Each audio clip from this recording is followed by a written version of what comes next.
Welcome to New Idea Live, the podcast of the Ireland Institute. My name is Ziemowit Gowin. I'm a junior fellow at the Institute. Today, I'm joined by Scott McDonald, Assistant Director of the Center for the Strategic Study at the Fletcher School at Tufts University. Scott is an expert in political systems and theories and international security studies.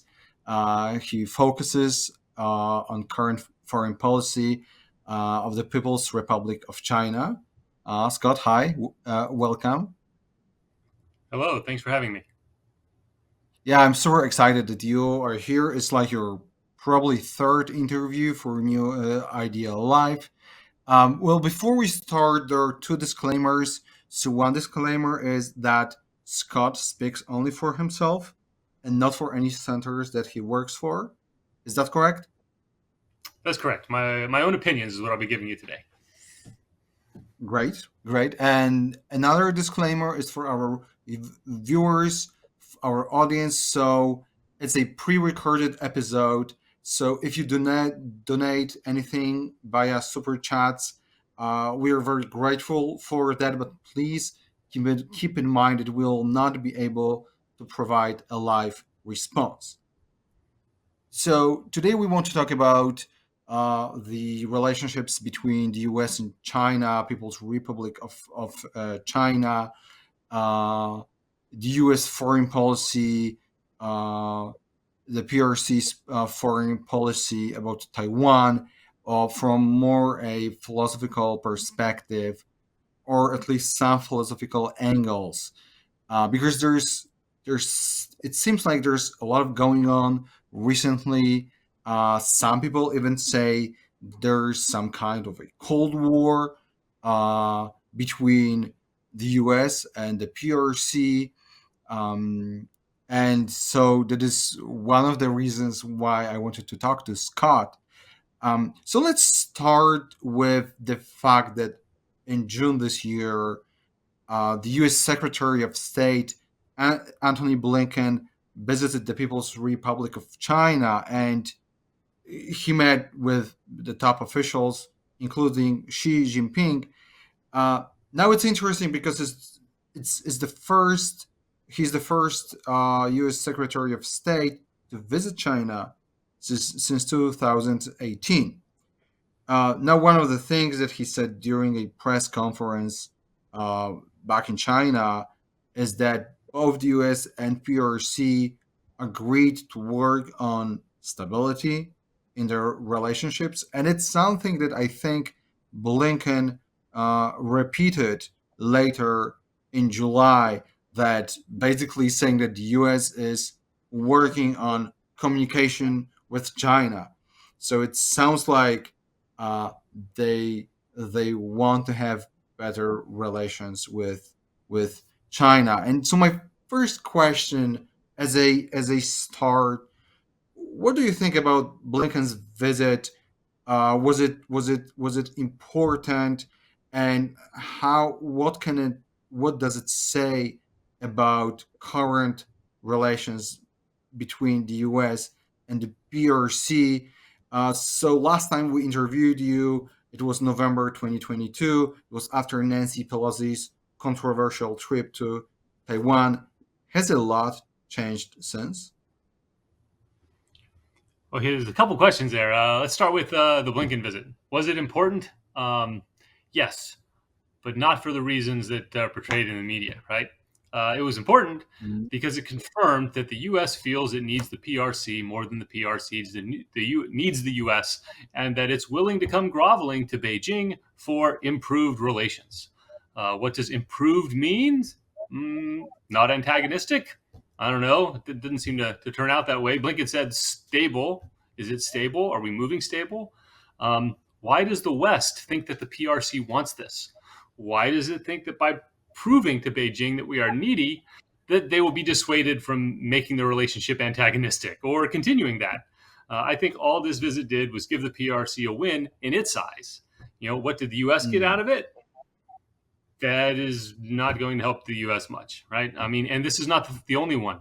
Remember, Yellen, U.S. Secretary of the Treasury, went not long after. Then Kerry went.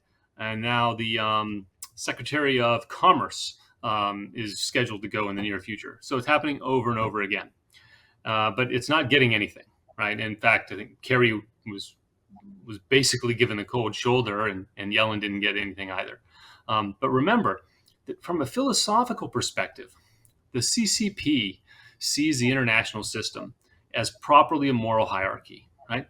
They desire to be and believe they are rightfully at the top of that hierarchy within their system and within their thought construct. This visit, this series of visits, just serve to reinforce that, right?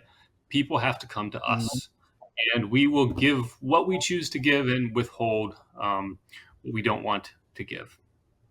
You mentioned that one of the ways that uh, foreign states try to get better relationships with PRC, one thing they hope for is communication, right? And we've heard this over and over again. The ability to pick up the phone and call Xi Jinping when there's trouble. The Philippines has been investing in this kind of diplomacy recently. Um, just this past week, there's been scuffles and water cannons down in the South China Sea around where the Philippines has a ship that's grounded on a reef. And one of the things they did is they tried to pick up that phone that they have now and call the PRC. And as normally happens in a situation like this, it rang and nobody picked up because the PRC only talks when they feel they have something to gain from it. So I think these visits have not had desired impact from the US perspective. From the PRC perspective, they've been minor, but they've reinforced their perception of their role. They're in charge of this relationship. Yeah, we will get back to that, to this relationship, but also to the your assessment of U.S. foreign policy towards China. But now I wanted to talk about Taiwan, from China's perspective. So China, the People's Republic of China, sees Taiwan, which is the Republic of China. They basically they do not recognize Taiwan as an independent country, and we know that that one of the main goals of Xi Jinping is what they call reunification.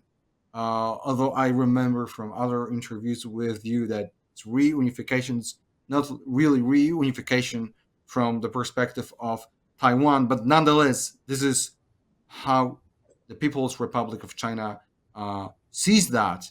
And so, let me give you one of million quotes that I have found from Xi Jinping. So, in October 2022, he said, "quote Resolving the Taiwan question and realizing China's complete reunification is for the party a historic mission and an unshakable commitment. It is also a shared aspiration for all the sons and daughters of the Chinese nation and a natural requirement for realizing the rejuvenation of the Chinese nation." And so here I have a couple of questions. So the first is, why is Taiwan so important to China? Now, I've heard from some experts that it's because of growing Chinese nationalism. Uh, but some people say that it's more about the geostrategic importance of the island. Some say it's because of the semiconductor and chip industry in Taiwan. So, or maybe it's something else. So, could you please help us understand why is Taiwan really important for the PRC? Sure. First and foremost, Taiwan is important because the Chinese Communist Party has based their legitimacy on their role as the leadership that will restore China to its proper place, right? The quote that you just read off speaks to that directly. You know, the party is responsible for the rejuvenation of the Chinese nation. They have explicitly defined part of that as regaining all these lost territories. And so they have explicitly defined Taiwan as one of these lost territories that must be brought back in order for the rejuvenation to be complete. Okay. Um, frankly, this was poor decision making on their part. I think they understood back post Cultural Revolution and post Tiananmen that communism was a dead letter. Right, this is no longer useful for legitimizing our rule, and we need something else. And part of it was the economic success, but an even more important part of it was the party's role as the natural leader that makes China great. And frankly, the economic was part of that, right? Because if everything is harmonious under heaven, if the government does its job, that leads to economic growth. But they were, post Civil War, upset that Chiang Kai-shek had fled there. It means they never really got closure. They never really ended that civil war. And it became an important issue then to get Taiwan. A couple years before, back before World War II was over, in Yan'an, the communist outpost in northern China, Mao said to an American diplomat, "No, we don't need Taiwan. What would I want that for? It's not important." But it became important because Chiang Kai-shek was there, right? And so they felt like they had to go and get that and kick him off and make it part of China, even though, as you pointed out, historically, Taiwan, not part of China, right? Only for a brief period under the Qing, a foreign dynasty, right? They took it unwillingly because the pirates there were bothering them, and very happily gave it away to the I'm hyperbole there. I probably shouldn't say very happily. They gave it away to the Chinese post the Sino-Japanese War. So there's a little bit of a historical make-believe going on in the PRC's claim that even a cursory issue will lay bare. But remember, philosophically, this is now part of their claim, their moral claim, right, to the position of leadership within China. And so they cannot let it go. They can't just say, oops, it really wasn't that important. And then they've made it worse by whipping up nationalism in support of that, right? So you said, is it nationalism or is it something else? Well, the nationalism that they whipped up to some extent in support of that. It wasn't that hard, right? There is an underlying proud nationalist strain that exists there in the PRC. But anyway, so geopolitical angle here. Is that owning Taiwan would actually improve their position, geopolitically and influence over the Western Pacific, pushes them out. They're no longer trapped within the first island chain. Airfields go out. There's deep water port on the East Coast. Subs could go right out. However, it's probably more important that it would, remove U.S. influence, right? The United States having a strong influence over Taiwan upsets the hierarchy. If Beijing is supposed to be on top and others are supposed to give appropriate deference, Taiwan turning its head towards the U.S. instead of towards Beijing is a moral problem that they must solve, right? So that relationship there suggests an alternative authority. You can't have an alternative authority. It suggests more than one emperor, or more than one emperor is bad. One of them must be gotten rid of, or at least booted out of the region here. Yeah, so I have one quick follow-up question to the issue of nationalism. Mm-hmm. So you said there is some part of that is operating, right? But isn't, because I remember, Ilan interviewed you some time ago. Link to that interview will be in the description below. But one of the things that you said that is powerful is that their principle that they follow is more power for the party. And so I wanted to ask you, in the context of this Chinese nationalism, is it purely instrumental here? Or is it something that they truly believe? Or is it more that the Chinese society starts to believe in? Well, there is pride in the Chinese nation, right? They're taught from a very young age about the 5,000 years of cultural history, the great accomplishments of China. And so there is some pride there. I don't deny that. But from a government perspective, right, from the ruling party perspective, it's instrumental. And you can see over the years how they've attempted to dial it up and down depending on how it will benefit them, right? Um, the U.S. mistakenly bombs the PRC embassy in Bosnia. They dial up the nationalism, and crowds of protesters show up at the U.S. embassy in Beijing. They decide those protests are going too far. They shut them down, and they try to maintain it at a level that works for them, because nationalism can be dangerous for a single party rule, right? If people get too whipped up about how great the Chinese nation is, and they think that there's something holding them back, and they turn and they say, "Oh, it's the party guys that are holding us back," that could be dangerous as well. So they're aware of that danger, and they try to, you know, use a thermostat through the press, the various media announcements, to try to keep things within a certain range. So, yes, both, I think, is part of that answer. Yes, it exists, but the party is very interested in how it can use it instrumentally while not letting it get out of control. I see. I see. Yeah, that I think makes sense. So now I want to move to, I mean, although it will be related to the issue of Taiwan, but I want to move to Russia. Actually, I so in February 2022, before the invasion of Ukraine, there was a meeting. Most or even all of the experts say that it was a very important meeting. So Xi Jinping and Putin met in Beijing. It was before the Olympic.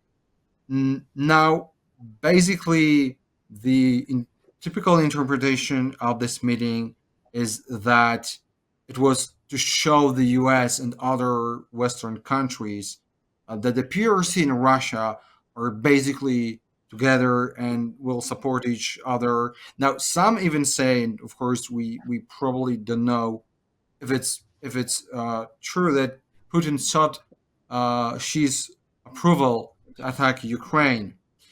Um, so I want to talk a little bit about the PRC's relations with Russia, because on the one hand, Russia appears to be the PRC's ally.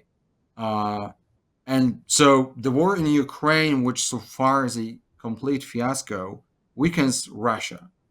But I've heard some experts say that it's even better for the PRC because this way Russia will be less like an equal partner and more like a vassal.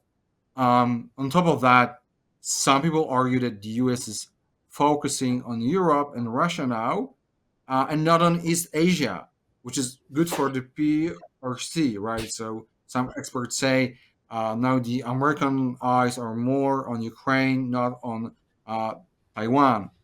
Well, on the other hand, if Russia cannot win with Ukraine militarily, it kind of indicates that the PRC might not win with Taiwan this way uh, if they wanted to do it this way, which is problematic for them, I would guess.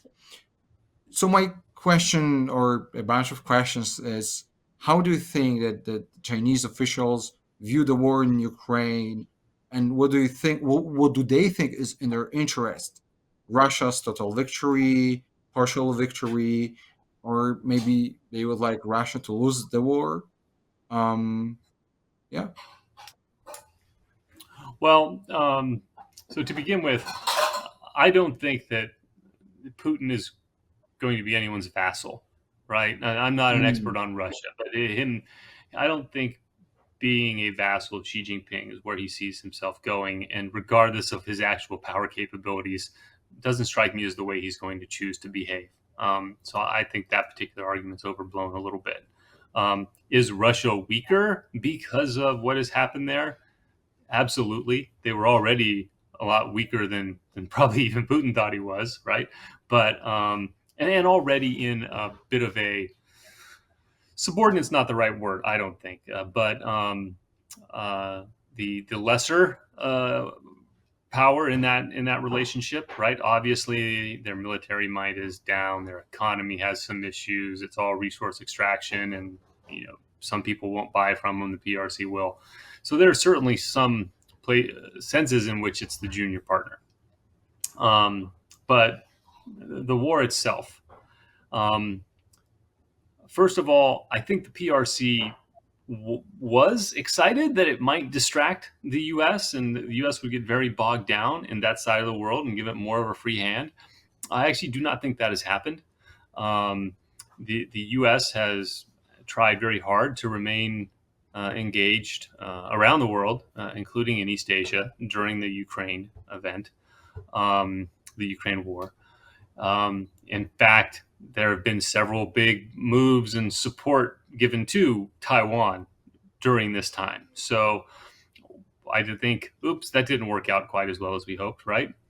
Um, as you alluded to, it certainly calls into question the forces and the tactics that the PRC has, many of which are either based on or similar to Soviet and Russian designs, which are being used in the Ukraine affair. So that certainly calls that into question. Regarding the relationship with Putin, they've certainly kind of tied themselves to this wounded patient now, right? Who is certainly having some issues, and they're backing him, and they've said they'll back him, and they're in a position of continuing to support him while many of the countries that they hope to woo and convince that they are a valuable international partner are now like, yeah, this Putin guy's kind of a jerk, and you're hanging out with him. Yes, there are parts of the world that are sticking, or maybe not sticking with Russia, but refusing to go along with those opposing him. But they were already kind of pro PRC anyway, so I don't think they've actually gained there. Regarding Taiwan specifically, I think Ukraine has actually reinforced the idea on Taiwan that one, we need to defend ourselves, right? That Joe on the street, defending Taiwan is important to me because someone might try to come. And two, we could win this thing.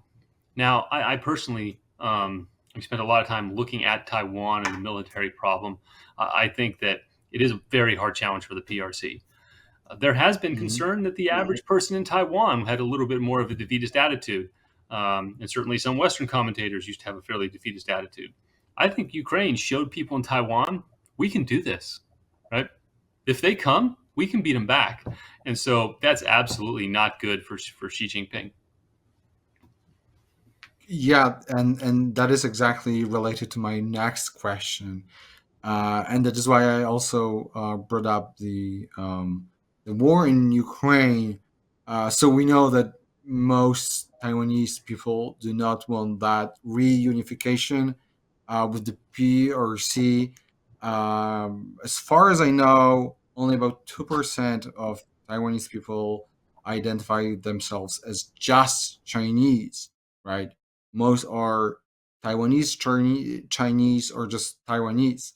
Um, so if the PRC knows that it's problematic for them to win Taiwan militarily, how do you think the PRC will try to reunify with Taiwan? Because it seems like soft power wouldn't really work. I don't even know what that would mean in this context. The same applies to economic incentives. So, is military conquest really possible? And here, before you answer those questions, so you also study classic Chinese philosophy, and I've heard from other experts that the Chinese officials really take Sun Tzu seriously, and one of the things that they allegedly took to their hearts is that you already lost if you had to use military conquest. I'm also curious as eh, whether that's correct, and whether they really study Sun Tzu like seriously in the party. So To say if you have to use force you've already lost is probably stretching Sun Tzu a bit. The Mhm. famous quote is that to win without fighting is the epitome of military acumen, right? And that actually speaks to how I think the PRC will attempt to take Taiwan, which is not by force, but by leveraging sure or situational potential, understanding that in any situation there is a natural course of development that is likely to follow. Right. This is from the Chinese classical philosophical perspective. That and so what you want to do is understanding the potential for change and then nurture that situation to help it move in the direction you want. Um, Kind of speaking to what you said, forcing it tends to cause negative externalities, right? Bad things tend to happen when you use force. So we try to do it without. We try to establish the conditions so that one day Taiwan will see that its best option is to return to the motherland from the PRC's perspective. Um, so, how does one do this, right? How does one actually nurture that situation? The PRC has believed, and were very active, especially in the 1980s and 90s, in thinking that simply by demonstrating the benefits of closer cooperation, making business opportunities possible, helping Taiwan get rich, and seeing that the PRC is the route to riches, that this would naturally lead them to want to come back, right? Partly because they thought people there wanted to come back, which, as the survey results that you're alluded to, which is a longitudinal survey that National Chengchi University in Taiwan does every year, and has shown a steady move away from people self-identifying themselves as Chinese to increasingly being Taiwanese. Um, Yeah. so that puts the PRC's plan at risk. Absolutely, right? We want them to want to come back. If they think there's something different, what do we do? So the PRC has tried very actively to increase linkages and increase um, interaction. They think that's going to help. See the flurry of activity in 2008 and the several years after that, when President Ma Ying-jeou, who was more inclined, President Ma Ying-jeou of Taiwan, who was more inclined to establish linkages from his perspective for the good of the economy, because the PRC, Taiwan needed a good economy so that people would be happy, so he could continue to be elected. But from the PRC perspective, that these linkages would help bring Taiwan naturally closer, and they would realize the benefits of coming back. Force they tend to try to avoid, but sometimes force is necessary. If things are straying too far, maybe a little bit of force might nudge them back, and that's why you see things like the missile exercises in 1996, to after the president at the time spoke at Cornell, and the PRC was very unhappy. Interestingly enough, from a Western perspective, we generally see that as a horrible mistake on the PRC's part, because it just caused President Lee Teng-hui to get reelected and increased feeling of separateness on the island. Commentators in the PRC often see that as successful because it prevented Taiwan from actually going towards de jure independence at the time, right? So while they're trying to manage the situation and manage the potential, they might not be seeing it accurately, right? Which, of course, is a concern, because misconceptions often lead to war, right? That's how wars happen more often than not. So I think that the PRC is still trying to go that way. They're still trying to develop the situation, including trying to push the U.S. out of the region, right? Mhm. Establishing an alternate hierarchy, establishing alternate international institutions, demonstrating to the region that their future lies with the PRC. Part of that whole mission is to convince them that the United States is not the appropriate authority for the region. PRC diplomats and political leaders, will quite often say Asia for Asians, Asia led by Asians. Outside parties should not be interfering, right? This is all designed to push the U.S. out of the region. More broadly, because of the the proper role of a moral hierarchy in the philosophy that they hold, but and specifically because it impacts places like Taiwan. Hmm.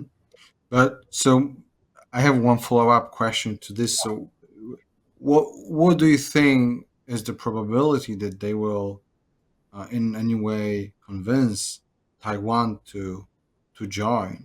Because the current trends show that that won't really happen. Or am I wrong? Yeah, I don't think it's going to happen. So this is the crux, right? The PRC does not want to go to war over Taiwan. Okay, I personally think they realize it's a bad idea right now, but they want it back. The problem for them is Taiwan's not coming back short of war. So at what point do they realize it's never coming back? And what do they decide to do?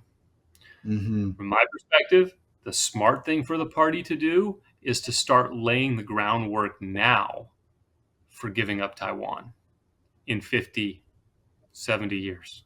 Right? That, and if you go back and you look at the way that the party leaders have dealt with bad news and policy shifts, they start early with laying little nuggets, right? That allows them to make a shift.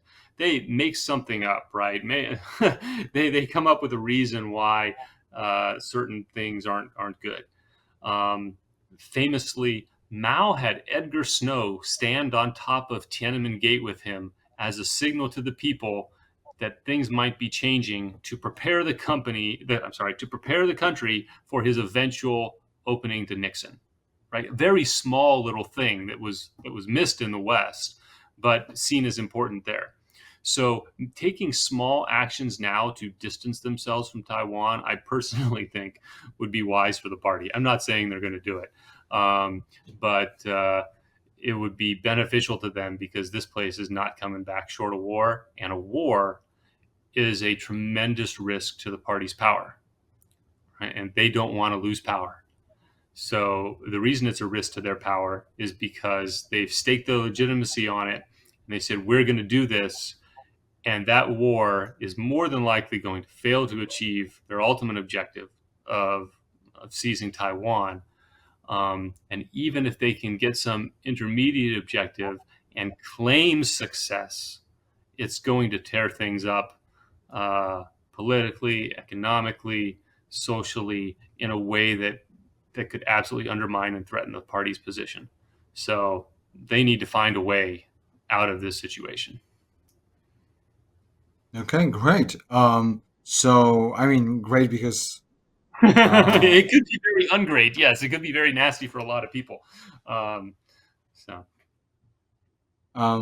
okay, so now, so before we move to the United States and their foreign policy, their views on Taiwan, I wanted to ask one general question about PRC's foreign policy. So again, I will refer to the other experts that I've been listening to, and I very often hear that Chinese officials they plan their actions in 20, 30, even 100 years because it's nothing if you compare 100 years to their very long history of their civilization. Um, and my question is, how would you generally characterize their foreign policy?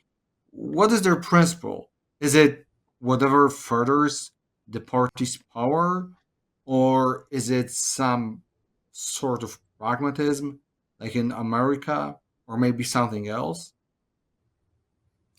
so first of all, I think that from the perspective of the party, that they do have more time, right? As long as they can maintain the hold on power, that things don't have to happen tomorrow, but they need to happen.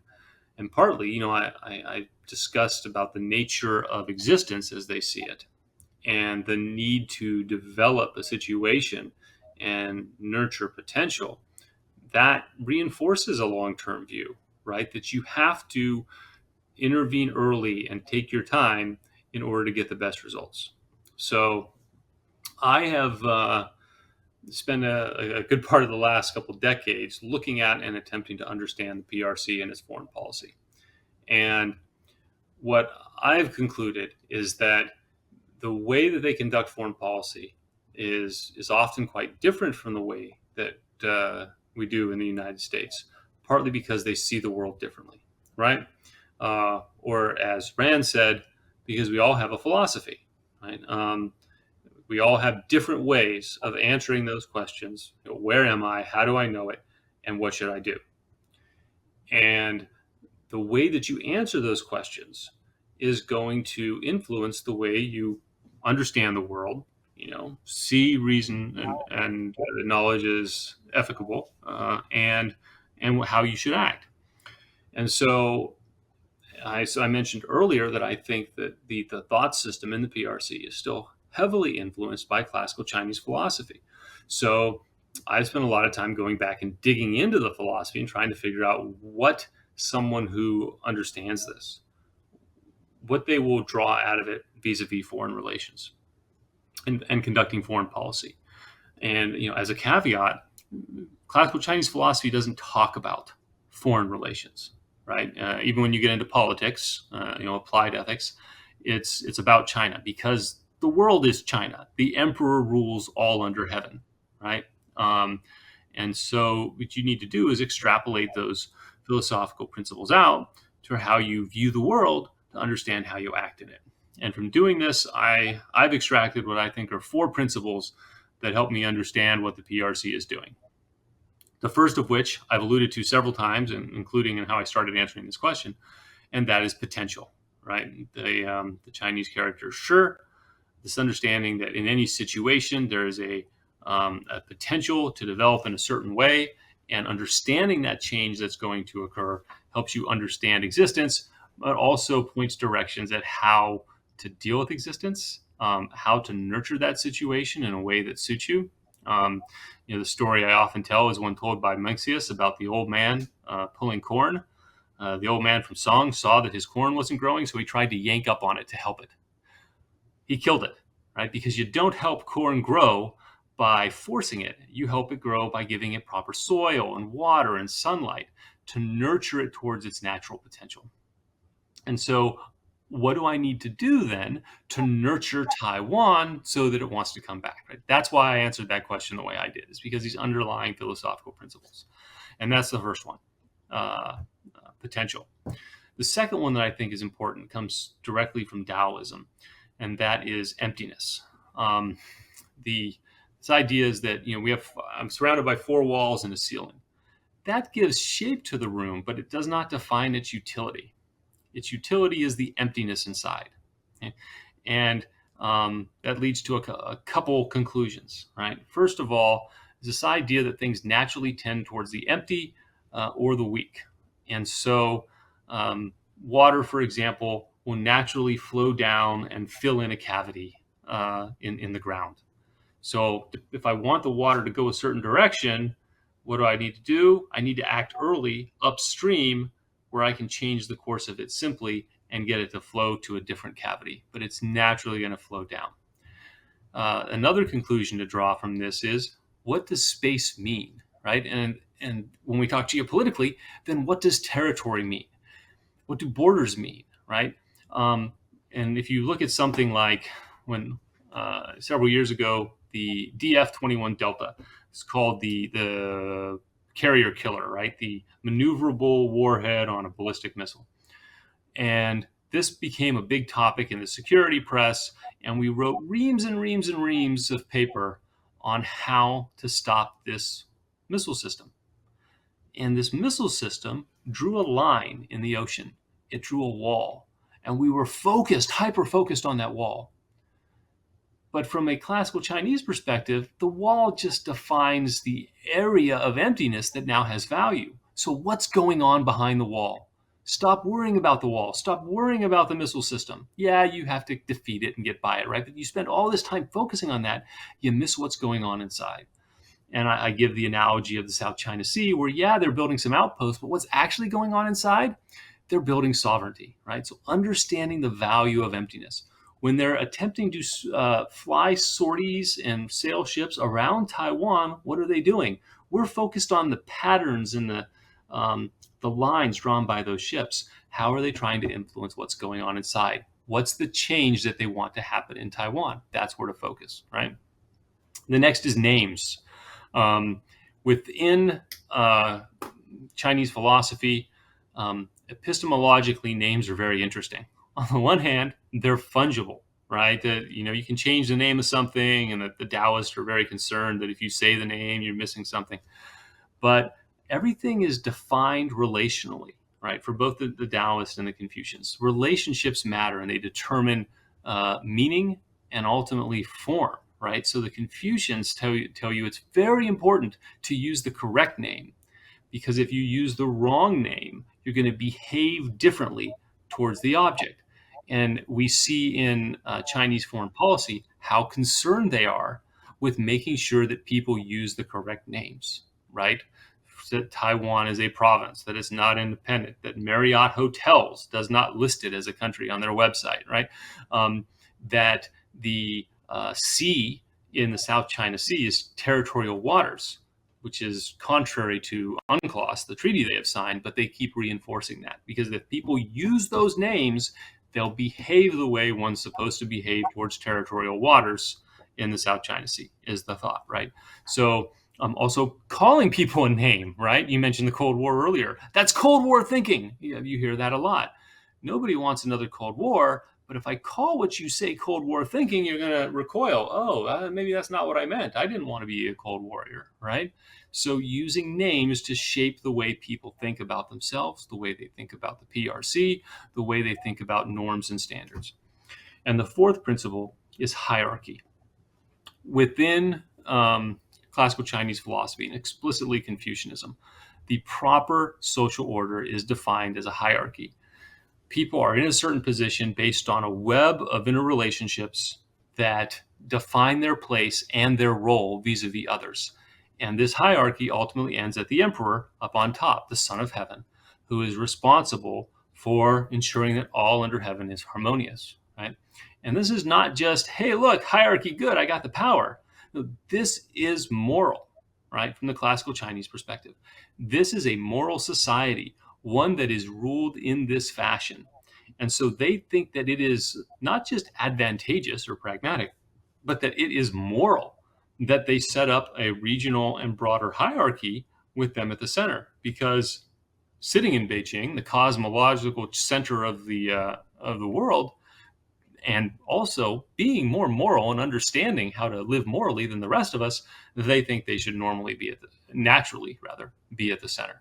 So by these principles that can be drawn out of classical Chinese philosophy of potential, emptiness, names, and hierarchy, I think if you look at Chinese actions in a foreign policy sphere through the lens of these four philosophical principles, it gives you a lot of insight into why they behave the way they do, why they're willing to wait 50 years, right? Because they have to wait for the situational potential to develop. They have to get themselves at the top of that moral hierarchy so that people behave appropriately towards them, so that the United States behaves appropriately towards them, so Taiwan behaves appropriately towards them. There's a series of things you do to set the international environment in motion and get it to where it needs to be. And that implies that there's going to be some time involved. So it's really fascinating, and I have to ask you two questions. So one question is, how do those four principles are operating within the party and their goal to stay in power? Is it a meta principle to stay in power, but it's using those four philosophical principles, or is it something else? So the party is the party in power, right? They went through a lot of trouble to do this. And they did this because they think they know how to do it best, right? We're the ones who know how to rule China, right? And how do we rule China? Let me think about that, right? What do I know about running a country? Well, what do I know about the world? How does the world work? How do I behave, right? And so when they go to actually implement this, what they fall back on is where do they derive their governing tactics, techniques, and procedures from? Well, from their underlying moral premises, their underlying philosophical premises. And so I think that the party wants to stay in power, first of all, because, well, that's what we're here for. But then, second of all, I think there are plenty of true believers there, not in communism, but in the fact that they are the only people who can do this. And the appropriate way to do this is how? Well, it's by establishing this moral hierarchy in which everybody will know the proper way to behave.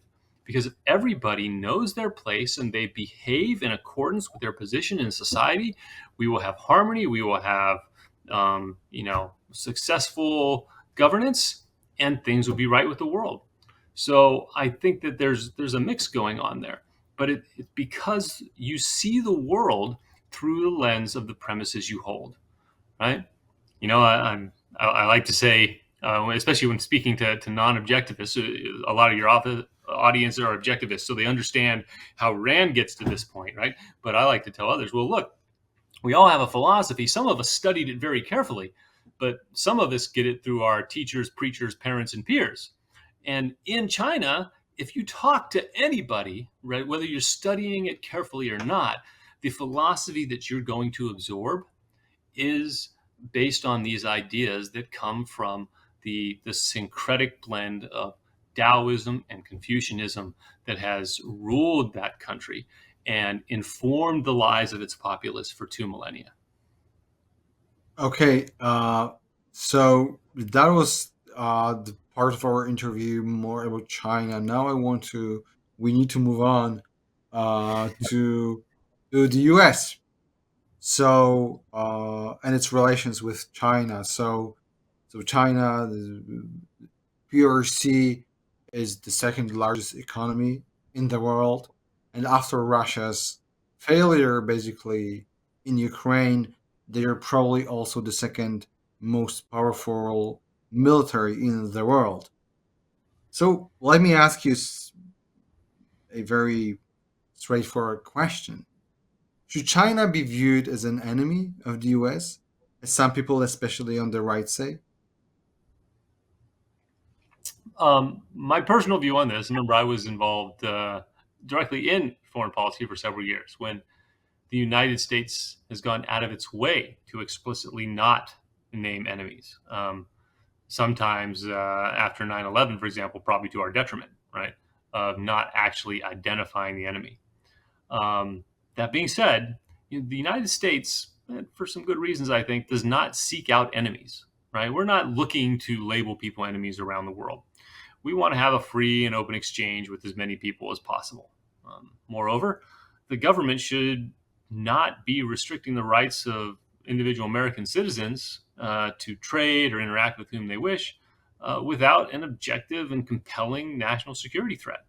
Obviously, there are a few areas of technology that I think that kind of restriction is appropriate today vis-a-vis the PRC.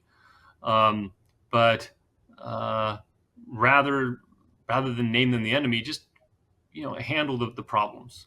I don't think that the PRC is such a threat to the United States and its interests at this point that we need to rejigger our policy and our economy on facing off with them around the world.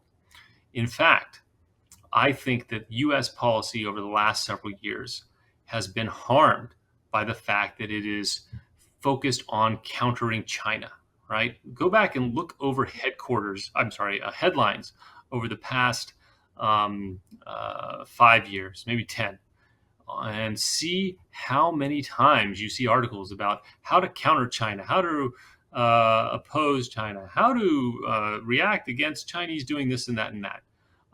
And the problem is that when you are constantly reacting to another country, you basically have a second-handed foreign policy because you are allowing them to determine when, where, and how you act because you're just acting in response to what they do, right? In the military, we say, well, you're ceding the initiative to them. But it's even worse because it's not just an action, you are cognitively ceding the initiative. You are allowing them to think for you. And that is dangerous in setting foreign policy. So I think the move to say they are our enemy is often synonymous with this counter. when that's not what the United States needs to do. It needs to have a foreign policy that is pro-U.S. and pursue that rather than anti the PRC. Now, that being said, I think we do need to have our eyes wide open to the fact that the People's Republic of China decided a few decades ago that the United States is their enemy, and they have been behaving as such. Okay, they actively think we're the enemy and are taking actions to attempt to degrade the U.S. position in certain areas of the world, diplomatically, informationally, militarily, and economically. And we need to understand that and be clear that that is happening, so that we do act appropriately and, of course, protect ourselves. However, I think, frankly, that's probably damaged the PRC more in the long run, right? In the absence of kinetic hostilities, what the effect that that has been warping their policies to favor confrontation and subterfuge, where openness and cooperation on some of these issues probably would have contributed to their benefit more in the long run. So I think their focus on we must, counter the United States, we must see them as an enemy and push them out, has probably hurt them as well. The time may come when we have to say, yes, absolutely, they're an enemy, and we need to actively resist them. But I don't think that time is here yet, because, frankly, I don't think on a day-to-day basis they actually pose that much of a direct threat to our existential interests. Mm-hmm. So now we are going back to the issue of Taiwan again. So we have talked about Taiwan from the Chinese perspective. Now I want to talk a little bit about the American perspective on Taiwan. So some people argue that Taiwan is important to the US, again, because of the semiconductor and chip industry there. Some people say, and I've heard this phrase million of times now, that Taiwan is the American unsinkable aircraft carrier. It's what General MacArthur once said. And so, what's your take on that? Is sovereign Taiwan really in the U.S. interest? And if so, for what reasons? Sure. Let me preface this by saying I personally have a great love of Taiwan and the Taiwan people. I've spent many years there. I was just back there for 3 months doing some research, and I have many good friends there, and I want to see them survive and prosper. Would love to come to their defense, right? That being said, I have a hard time making the argument that the U.S. should send its soldiers to die for its continued independence, right? Is that really an existential interest of the United States? Is the United States going to be seriously harmed if it falls? Does it require us to go to war? Very hard to go there. That being said, I think the U.S. does derive great benefits from its relationship to Taiwan as it is, and it would be a shame to see it go. Moreover, a takeover of the island by the CCP would be disruptive and unnecessary, as well as being a win for the argument that might makes right, and that forces a legitimate way to settle disputes. And definitely, I'm not a fan of that. So I think it is in the U.S. interest to take actions now, when there's not a war going on, to ensure that the PRC invasion of Taiwan is unlikely to occur and likely to fail if it tries, which also makes it unlikely to occur, right? So I think this is actually very achievable based on what I've said already, that we can help Taiwan now and prepare to help Taiwan, at least in the way that we're helping Ukraine, without necessarily committing U.S. soldiers to die, which I'm not sure that us fighting a war over that is necessarily the right call. So philosophically, understanding how the PRC thinks about situational potential and how they derive strategy, I think that helps us understand the likelihood of an invasion, when it could happen, and to prepare for it so that it's prevented. Because understanding that they look at the situational potential and how a situation is developing and towards what, we can help to shape the situation so that it does not look favorable for invasion. And so I think protecting Taiwan from invasion is doable. And I think that's probably the right thing for the United States to do. Um, Frankly, I think that the both the Trump and Biden administrations have tried to shift that way to some extent. Success on this often varies over time, but I think that's probably the right course to follow with Taiwan. Could you just concretize by giving one example? How would such support look like? Sure. Um, First of all, make it clear that it's going to be too hard because too many people will become involved. I'm fully in favor of continuing transits through the international waterway of the Taiwan Strait. Matter of fact, there have been too few for too long, and it should happen more often by more countries. And I've been very heartened to see that happen over the last few months with more countries doing it. That's a simple thing to do that shows the PRC that this is difficult. Two, being willing to sell weaponry that is very good for a defense of Taiwan. We've seen more of that recently. Things that are going to specifically impede capabilities that the PRC is going to rely on to take the island, right? So the PRC knows it's going to have difficulty doing so, because if they cannot do it successfully, they're not going to want to do it. Just a couple examples. Demonstrate and announce that if you do this, you're going to lose all your oil. People talk about trade, right?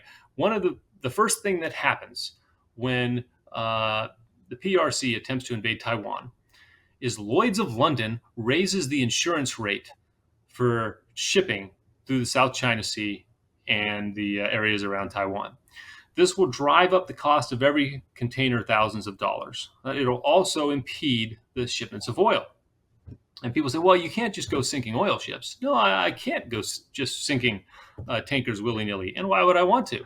The average oil tanker, the oil in that tanker actually gets bought and sold a couple times while it's en route. All you have to do is buy it, send it to a friend, to let the PRC know they're not going to get the materials they need if they choose to do that. Right? Make it clear now that this is going to hurt them more, and that it's going to be ineffective, which is going to harm the party. So there are actions that can be taken now to make it very clear that the situation is not in their favor, and that's the kind of thing that I would propose. Okay, so we need to move on. Uh, Again, talking about the U.S. foreign policy towards PRC, I sometimes struggle when I try to understand it. So, for example, in the National Security Strategy document from 2022, I read that the PRC is, quote, is the only competitor with both the intent to reshape the international order and increasingly the economic, diplomatic, military, and technological power to do it. But then you have President Biden calling Xi Jinping a dictator. And at the same time, you have Blinken visiting America's greatest competitor that definitely wants the US out of the Indo Pacific. Uh, and Blinken is there to have better communication with them. So to me, it looks a little bit contradictory. And to me, it also looks like an example of a pragmatic and unprincipled foreign policy. And I would like to ask you if you agree with that. Yeah, I think that the U.S. has long had trouble just declaring our principles or even just choosing them and sticking to them. We tend to bounce all over the place in our policy. As I pointed out, quite often bouncing in response to what the PRC is doing or what they might do, allowing them to determine policy. Uh, to their credit, I think that the Trump and Biden administrations have both tried a little bit to break out of this, but it's very ingrained in our policy establishment and the way people operate. So we continue to bounce around and act based on not on these are our principles, these are our long term objectives, and these are the things we're going to do to get there. But hey, what'll work today? right? Um, and something like the visits to Beijing, it's long been ingrained in our foreign policy process that we have to talk, right? And certainly talking is, keep communication lines open, and we often can solve problems that way. But there are times when you can't, and Mhm. you have to understand what that attempt to talk means to the other side. And in this case, that attempt to talk to Beijing, you're not going to get anything out of it because they have no interest in meeting your interest. And if your goal is just to improve communication, then they're going to purposely avoid that. And they're going to treat that as proof that you have to come to them. And they've been playing that game for decades, whether it be high level diplomatic visits or the establishment or reestablishment of military to military exchanges. We forget that one. That was mentioned several times, going back to the Shangri-La dialogue, where Secretary of Defense Austin, uh, after they'd already been cut off for a while, expressed a desire. We're more than willing to come talk to you, mill to mill exchanges, which the U.S. sees as a way to build understanding and avoid conflict.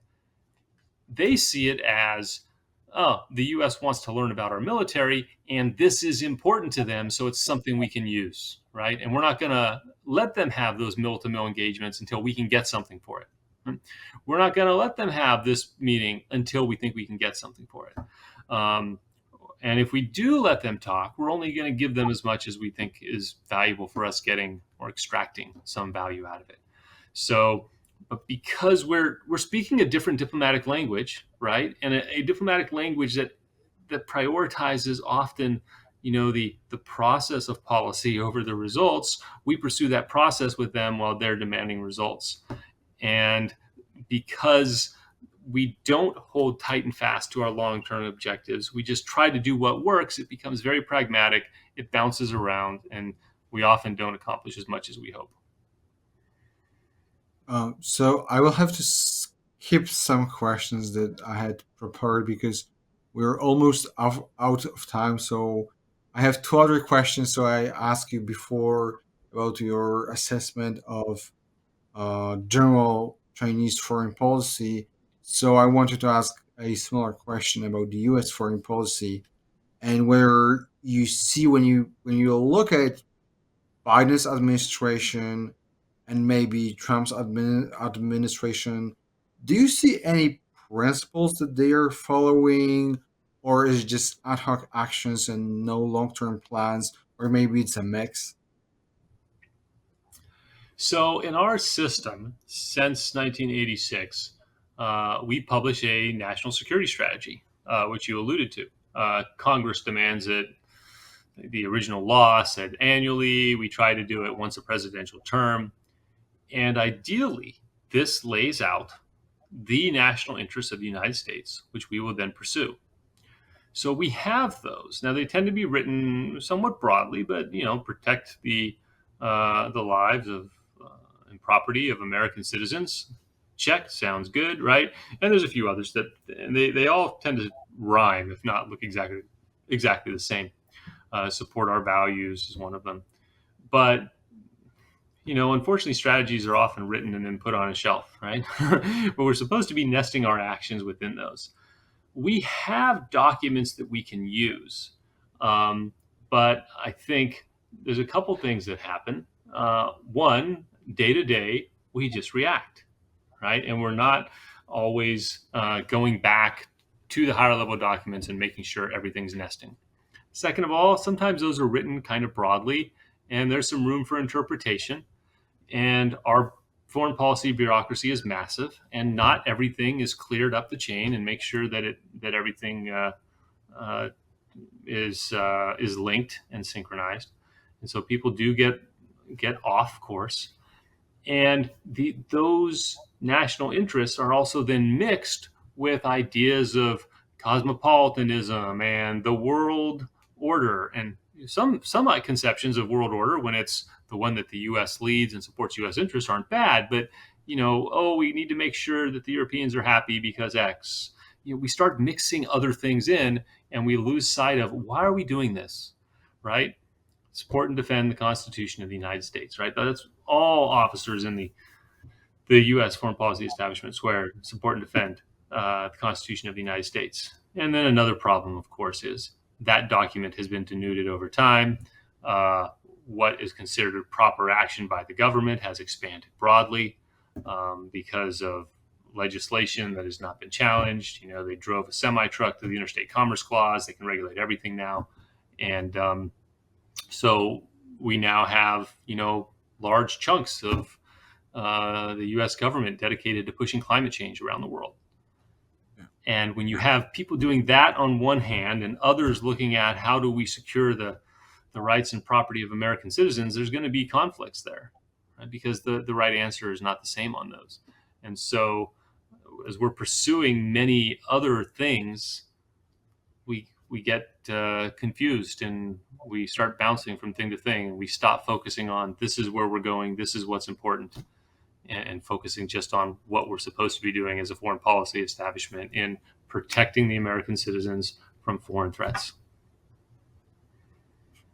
So my last question, which is actually a follow up to this one, and I had to ask this question: if you could directly influence the U.S. policy towards China, what would be the first step or steps, or maybe principles that you would like to implement? Well, the very first thing I would do would be forget China, right? And the reason I say that is forget China. Ignore it, okay?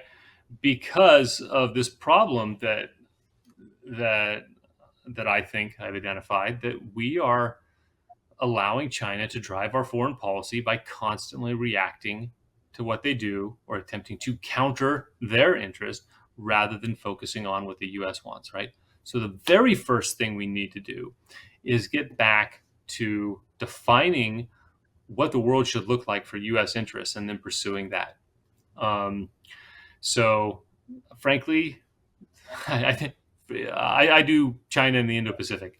Probably of the absolute best part of any policy to come out of the Trump administration was in the Indo-Pacific, right? Less bad going on there than anywhere else, and some real good. And the policy of free and open Indo-Pacific, which wasn't even a strategy, they called it a framework, but it laid out a series of values. These are the things that are important. This is the way we want this region to look. And frankly, it's not a bad vision. And I think works as a way forward to laying out U.S. foreign policy in the Indo-Pacific. It's very focused on getting what we want, not on countering others, for allowing anyone who agrees with these values to come and work with us. Unfortunately, it was never really implemented. It was talked about some, but not implemented. The Biden administration has picked it up and said, yes, we're sticking to this, which I think was bright. I think too often we discard something just because the last guy said it, even if it was good, but then they haven't done enough to implement it either. Though they are, just in the past couple of months, I've heard it spoken about more, but I'm not seeing actual implementation, things that would actually build a region based on free and open principles that would lead to a stronger region. That then, once you've done that, then you look at parties who counter or resist the region that you want to see. And then you figure out how to address them, right? Once you have your own vision out there, not as the starting point. And then, parts of the free and open Indo-Pacific, hey, PRC, this would be good for you. Oh, you're unwilling to meet the standards? Well, you can stay on the outside then. The rest of us are going to do great things. And I think that's the first step. Get your policy away from constantly reacting to them, then build what you want to build, and then look at the PRC and say, okay, how do you fit into this? You want to fit in? Hey, if you can agree with this, you're good. If not, we're going to have issues. So that's how I think we should approach U.S. policy. Scott, thank you so much for being here for this interview. It was fascinating. We have to wrap up, so a couple of announcements. So next week's show will be about the moral justification of the atom bomb. It will be with Ben Bayer and Nikos Sotirakopoulos.